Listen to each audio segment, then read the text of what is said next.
In this pot, I have a chuck roast. I got 2 whole onions. I'm going to put some chicken bouillon powder in just like this. I got bay leaves inside. I'm going to put garlic powder. Now you put a whole garlic garlic in there, but I don't have any whole garlic. So I'm going to put some garlic powder in there. And then I'm going to put some black pepper. I like black pepper in mine. A lot of people don't like black pepper. Black pepper is good to me. This is going to be a soul food like tamales. So I put a black pepper in there. And then I'm going to put these chilies in there. Put all the chilies in there, just like this. Put the chilies in there, because this is going to be our sauce. We'll put the chilies in there. We're going to let them cook down in this meat for about maybe 2 hours, so it can be nice and tender. These chilies in there like that. Put all of them in there and make sure that they are in this pot, because they'll cook about 2 hours, and you're going to need this to be very good. Yeah, because you're going to blend it. Okay, we got that in. Then we're going to put top on it, and we'll be right back and let you see what it look like, okay? Put top on it and let it cook for 2 hours. All right, it asks for a cup of shortening, a cup of lard. Now, you can use a cup of lard if you want, but I'm using shortening. You're supposed to cream it. You see how creamy that is? I creamed it. And right now, I have a piece that's not creamed down there. So I'm going to have to re-cream it. I'm using a stand mixer to do it. It asks for 4 cups of this wonderful masa and a teaspoon of baking powder and a cup of this broth that we did the meat and the chilies in. So I'm going to start by putting this back down again and make sure that little part right there is creamed. And then we'll be ready to assemble the masa. Okay, make sure you scrape the sides of the bowl to make it real creamy, because it's called to be real creamy. I know that about the tamales. They have to be, this part have to be very done good. Have to. So I think right now it's enough of the creaminess, and we'll be right back. Right, we're back. I believe this is cream enough, and it looks very, very good. Very fantastic. So what I'm going to do now is add the 2 cups a little at a time. And I'll make sure I add the baking powder. And just a little cup at a time, and cream it together. And see what this will do. Just cream it together. And I'm going to add a little of the broth with it. Just a little bit of broth.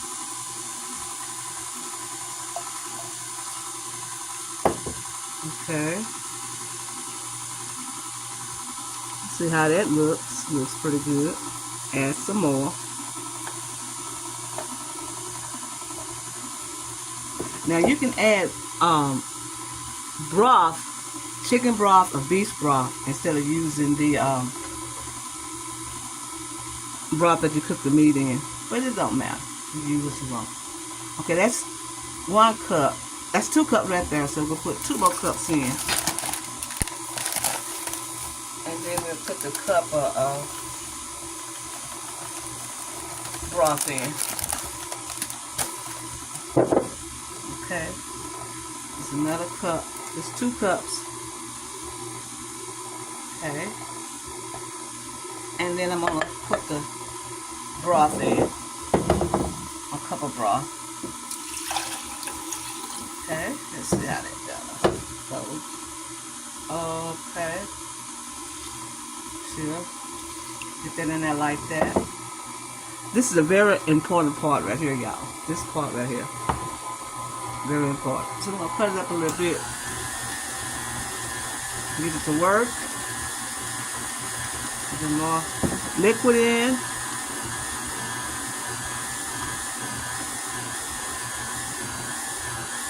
But not quite. See how creamy it looks, how fluffy it looks? It's almost there.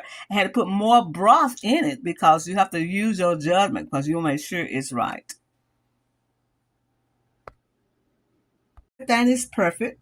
So what I'm going to do is get a test and drop a piece of this in the water, and that will let us know that the tamale mixture is great. If it floats, yes, it does. It floats. So my tamale mixture is perfect. Yes, it is. It's perfect. Okay?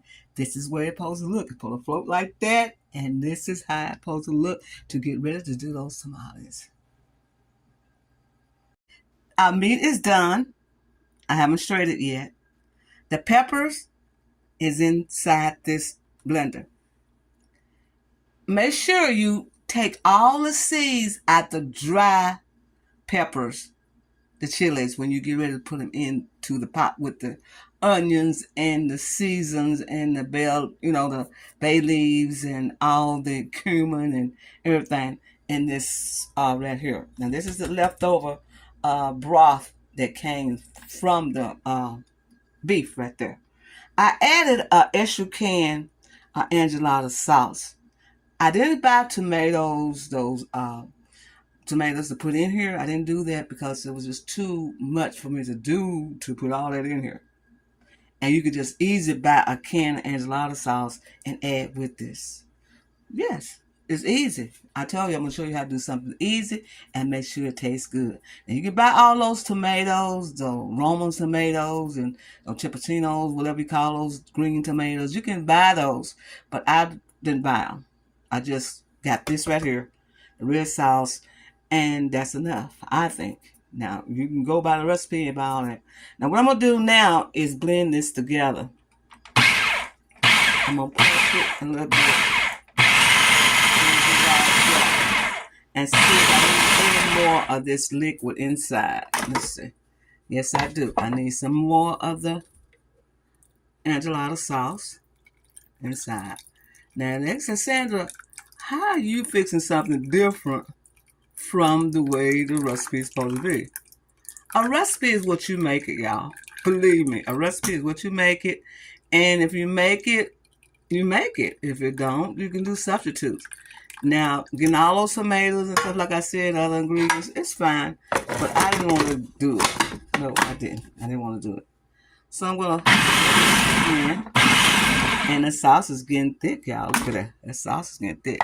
So I'm going to add some more to make it the way it's supposed to be red. And why should you buy something and it's already in the can, already made? All the seasons and all the spices are in this enchilada sauce.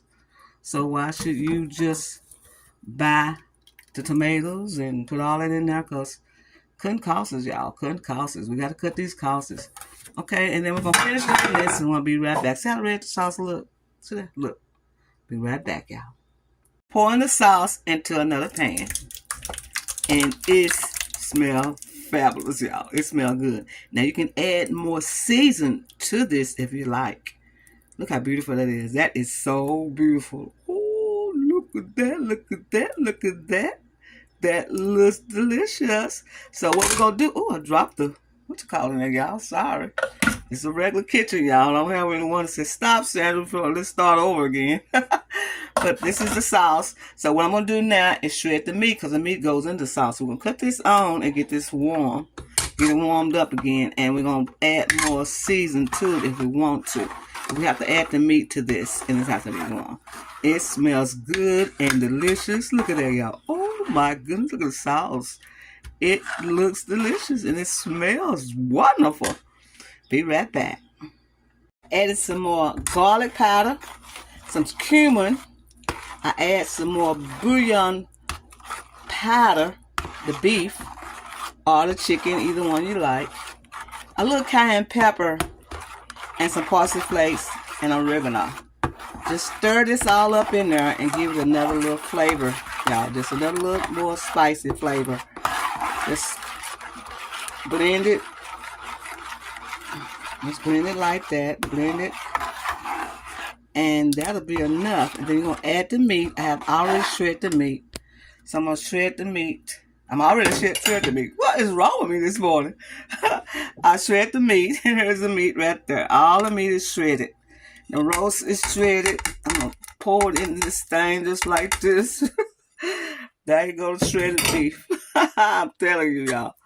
Okay, got the shredded beef all up in here just like this. I like my beef to be kind of thick. I don't like it too thin. So see, I like the beef to be like that. That's what I want. Just like that, y'all. I want it like that. And it smells delicious, y'all. I'm going to taste it and see if I need anything else in it. Don't need nothing. Don't need nothing else in this. Nothing.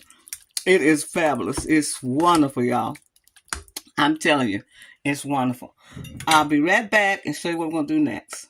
In the sauce, I add some oregano, parsley flakes, garlic powder, onion powder, Knox Bouillon powder, the beef kind, a little cayenne pepper, some more cumin. And I think I said I put all of, let's see, garlic, onion, yes. And then I add the beef. I got the shredded beef inside. And I like my beef to be thick like that. I don't like no thin beef in no tamale. So we got all this stirred up in here, and I'm telling you, it smells wonderful. And it's ready to assemble those tamales, but we got to do the tamale ingredients first. We have to do the tamales. So this is what this is. So let it simmer by a good 5 more minutes. And you ready. And the beef tastes wonderful. It's shredded and it's real good and tender. That's what you want, don't you? You want that. So let this cook about 10 more minutes. And we'll be right back. On husk in water so they can get softened. So I can put the mesa and the filling. So they have to get dehydrated, so they have to get rehydrated. So I'm soaking them in water for maybe about 4 hours so they can get soft and pliable to put the tamale on. Y'all, I'll be right back. Similar, your tamale, you put the masa on the ends, just like that, and you put your mixture in the middle.